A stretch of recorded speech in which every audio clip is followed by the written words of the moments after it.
Crazy. Je continue sur ma lancée de prendre ma caméra comme ça sans rien préparer et de vous raconter ma vie. Aujourd'hui, je vais vous raconter pourquoi je ne conduis pas. Pourquoi je ne conduis pas de voiture. Et oui, j'ai 30 ans passés, je vous dirai pas l'âge exact, mais je ne conduis toujours pas, je n'ai toujours pas de permis, je n'ai rien. Je le vis pas si mal que ça, des fois c'est embêtant, je dois l'admettre, mais je suis une petite privilégiée et je vous explique pourquoi.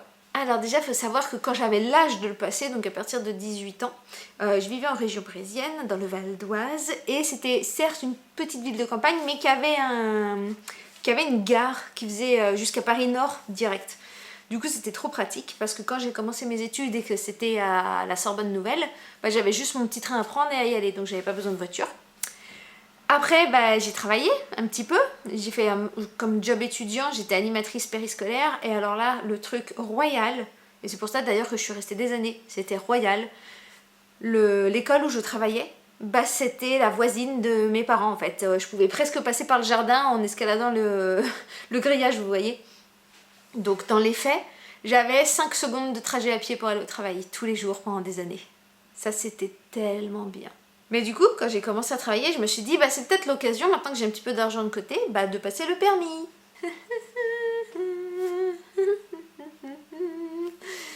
Donc j'ai pris vraiment mon courage à deux mains, je me suis inscrite à l'auto-école de mon village, et j'y allais que le soir pour faire le truc avec la télécommande là, les cours. J'y allais que le soir parce que moi je terminais mon travail à 19h, parce que je faisais du périscolaire sur le soir, c'est-à-dire de 4h à 19h. Et le gros problème, et c'est vraiment un des premiers trucs qui a fait que j'ai abandonné assez vite, c'est que tout simplement, il y avait un gars dans cette auto-école, et c'était un pilier de bar de la ville, mais il était connu. Le mec chiant au possible, qui avait genre au moins 50 ans, enfin on sait pas ce qu'il foutait là, mais il était inscrit à l'auto-école depuis des années. Voilà, le gars faisait partie des meubles. Et du coup, moi j'allais le soir, donc j'ai commencé mes petits cours du soir comme ça, et c'est là que j'ai très vite pris conscience que ce pilier de bar, ce meuble de l'auto-école, il était chiant. Il était horriblement chiant. En fait, à chaque question, donc, le prof d'auto-école, c'était pas un prof, c'était le gars, il nous lançait notre diaporama où il fallait faire nos télécommandes, et il se barrait de la salle. Et du coup, il y avait plein de gens plus jeunes que moi, qui venaient d'avoir 18 ans, tout ça, et il y avait ce vieux mec. Et ce vieux mec, à chaque question, il se tournait vers tout le monde et il disait la réponse. À chaque question. Alors du coup, les autres, ils étaient trop contents, genre ouais, merci et tout. Et ils disaient, ça sert à quoi? T'apprends quoi là? Enfin bref, les autres étaient tout contents parce que chaque fois, ils rendaient des télécommandes avec des bonnes réponses dessus. Moi, j'essayais de pas écouter, mais alors, avec mes troubles de la concentration, c'était juste pas possible. En plus, mais il gueulait. Il disait sa réponse, et puis souvent, c'était suivi d'une blague. Et puis souvent c'était suivi d'une blague sexiste, enfin une blague de gros beauf, vous voyez. Et moi j'étais là, parce que j'en étais que 2 filles dans ce truc de cours d'auto-école. Donc moi personnellement ça me mettait mal à l'aise. J'étais pas venue ici après une journée de travail là, et d'école, pour écouter un vieux con me raconter je sais pas quoi là. Il faut que je me calme, je commence à m'énerver en pensant à lui. Mais c'est parti assez loin avec ce mec, c'est pour ça que j'ai du mal à garder mon calme quand je repense à lui. Et donc un soir, un énième soir, parce qu'il faut savoir que moi je payais tout de ma poche, Pôle emploi, à aucun moment n'a levé le petit doigt pour m'aider à payer ce truc, parce qu'ils estimaient que je gagnais assez d'argent. Je touchais 600 € par mois, sur mon contrat déclaré 300.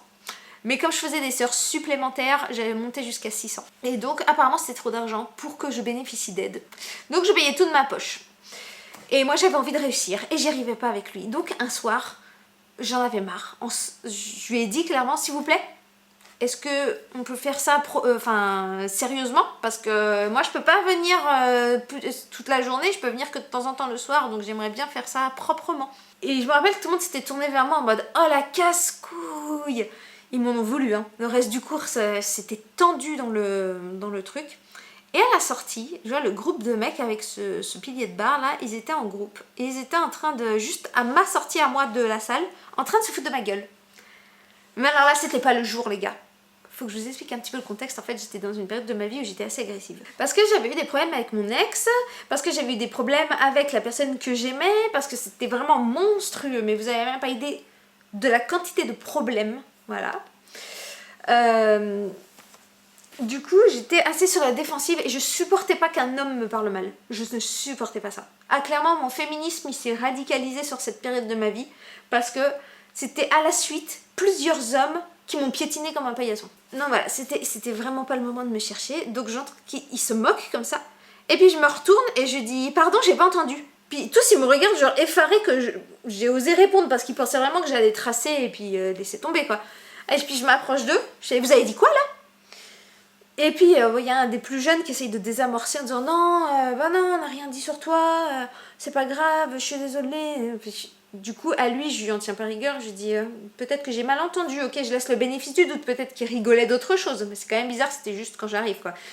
Donc, à lui, je lui laissais le bénéfice du doute. Et puis, je m'excuse, en plus, c'est moi qui m'excuse auprès de ce gars-là en lui disant peut-être je suis un peu trop sur la défensive. Et là, t'as le pilier de bar, je sais pas ce qu'il lui a pris dans sa petite tête de penser que ce serait drôle ou que ça allait désamorcer la situation. Mais il me dit, oh bah alors on a ses règles.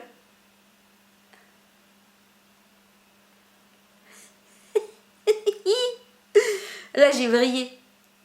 J'ai vrillé. Alors, je suis restée quand même assez calme. Je l'ai regardé dans les yeux. Et je lui ai dit, mais moi je paye toute la formation de ma poche et je peux pas venir tous les jours parce que je travaille jusqu'à 19h et que l'auto-école n'est pas ouverte jusqu'à 19h tous les jours. Et puis là, monsieur il me répond, oui du coup je termine par, j'aimerais vraiment faire ça sérieusement s'il vous plaît, j'en ai que juste pour quelques mois maximum. J'ai quand même été vachement courtoise je trouve sur le coup. Mais dans ma tête c'était... Et mais il insiste, mais je vous dis le gars avait plus de 50 ans. Hein. C'est pour vous situer le niveau du machin. Il me dit, bah faut pas travailler alors, il y a des priorités dans la vie. Les priorités dans la vie, genre la priorité dans la vie c'est de quitter ton travail pour passer le permis. Et puis je lui dis, mais du coup je passe comment le permis si je travaille pas? Et il me fait, bah moi je le paye pas mon permis. Waouh, le gars ça fait des années qu'il traîne dans l'auto-école, qui rate apparemment tous ses examens, enfin je sais pas comment il s'y prend, il fait de la merde. Et en plus il ose venir me dire que lui il le paye pas. Là j'étais dégoûtée, lui le mec de 50 ans il a des aides pour passer son permis, mais moi j'étais toute petite jeune de 22 ans, j'avais pas d'aide pour passer mon permis. Non, 23 ans, j'avais pas d'aide pour passer mon permis alors que je touchais 600 € par mois. Ça m'a dégoûtée. donc ça m'a énormément dégoûtée. Je sais que je lui ai sorti une phrase un peu cliché et je lui ai fait, bah, on n'est pas tous des parasites. Alors tous ses copains autour ils ont fait oh. Et puis lui, il a commencé à s'énerver. Et je sais pas ce qu'il m'a dit, j'ai pas écouté. Quand j'ai dit ça, j'ai tout de suite tourné les talons en mode quel gros con. Et puis je l'entendais derrière moi qui s'énervait et tout. Ah, des parasites, hein, des parasites. Voilà, ça a commencé comme ça. Du coup, le lendemain, quand je suis revenue, j'ai signalé au professeur que c'était pas possible à sa classe. Parce que chaque fois qu'on essayait de faire le truc avec les télécommandes là, bah il y avait ce gars qui dérangeait tout le monde et que j'arrivais pas à me concentrer.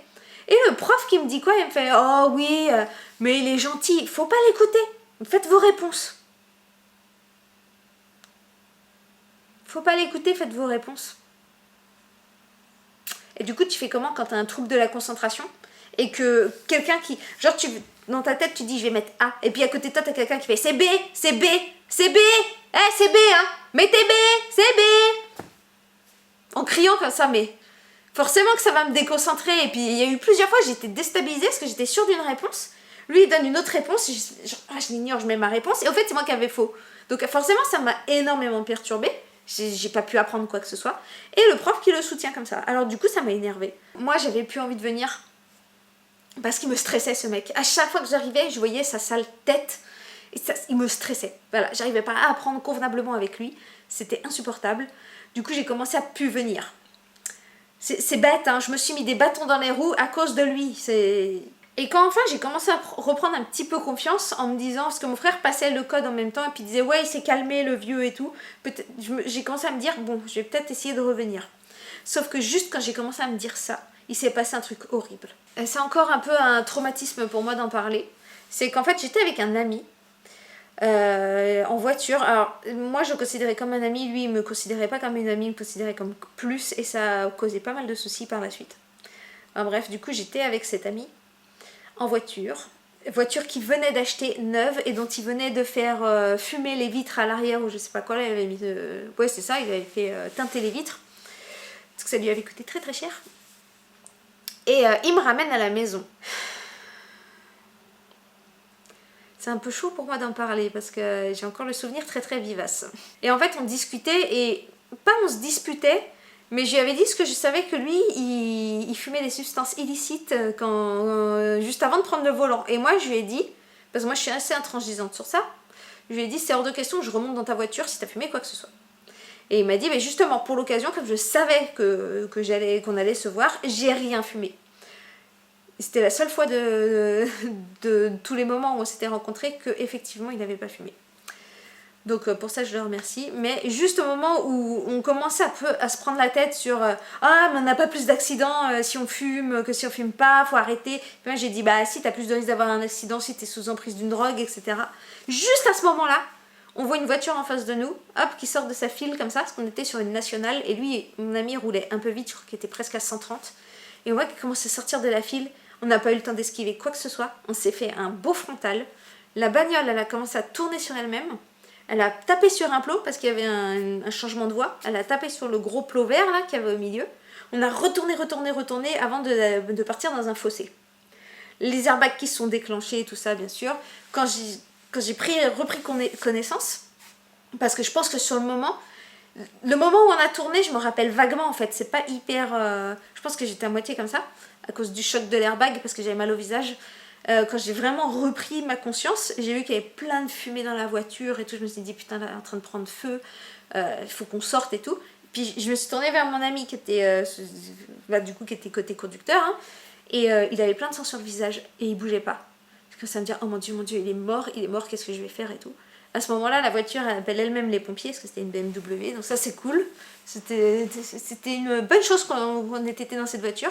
Et là, je vois mon ami qui commence avec le son de l'appel au secours, qui commence à reprendre connaissance. Puis là, on sort vite de la voiture, parce qu'à cause de la fumée, ça commençait à être irrespirable. Et puis là, y a un monsieur tout paniqué qui court vers nous, qui fait « Ah mon Dieu, est-ce qu'il y a des blessés? Mon Dieu, est-ce que ça va et tout ?» Mais un monsieur genre la soixantaine, et était avec les larmes aux yeux et tout, puis il me regarde, il fait « J'étais sûre qu'il allait avoir un accident, je le klaxonne depuis au moins 20 minutes et tout. » Il parlait de la voiture qui était devant lui, qui nous est rentrée dedans. Et donc on lui dit « Non, tout va bien, on est que deux et on va bien, on est debout, on n'a pas de soucis. » Et puis là, il y a un mec nonchalant qui arrive comme ça, et qui me fait ça va, vous allez bien? Il s'est passé quoi et tout? Et moi je pensais que c'était une autre personne qui conduisait, qui était témoin de l'accident. Et puis je lui dis, bah il y a un connard qui nous est rentré dedans. Et en fait c'était lui le connard. Et il avait aucun souvenir de ce qui s'était passé, parce qu'il s'était endormi. Le gars, il avait fait l'Espagne, nord de Paris, Val d'Oise, sans dormir, d'une traite. Donc forcément, au bout d'un moment, il était fatigué, et il était à même pas 10 minutes de chez lui, hein, l'accident. Donc vraiment, quand on vous dit dans les trucs de prévention que la plupart des accidents, ça arrive près de chez soi, que le sommeil, c'est dangereux, voilà, c'est vrai.